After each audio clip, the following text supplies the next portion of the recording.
Hi friends, எல்லோரும் எப்படி இருக்கீங்க? நல்லா இருக்கீங்களா? இந்த மே மாதம் கணக்கம்பட்டி போயிருந்தோம். கணக்கம்பட்டியில் போய் சித்தரை கும்பிட்டுட்டு வரலாம் அப்படின்னு சொல்லி போயிருந்தோம்.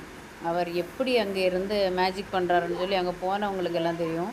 அப்போ அதில் ஒருத்தவங்க சொன்னாங்க, அபிஷேகம் நல்லா இருக்கும் பார்க்குறதுக்கு அப்படின்னு சொன்னாங்க. சரி பார்க்கலாம் அப்படின்னு சொல்லி நமக்கு எப்போமாவது ஒரு வாய்ப்பு கிடைக்கும்னு தான் நினச்சோமே தவிர இன்றைக்கே பார்க்கணும் இப்போவே பார்க்கணும்னு நினைக்கவே இல்லை.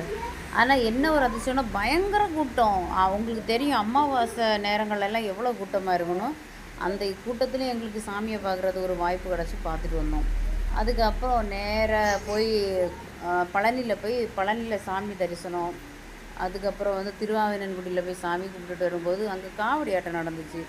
அதுக்கப்புறம் தான் எனக்கு தோணுச்சு, என்னதான் காவடி ஆட்டம் இருந்தால் நம்ம கன்னியாகுமரி மாவட்டத்தில் நடக்கிற மாதிரி காவடி ஆட்டம் எங்கேயும் நான் பார்க்கல அப்படின்னு தான் தோணுச்சு.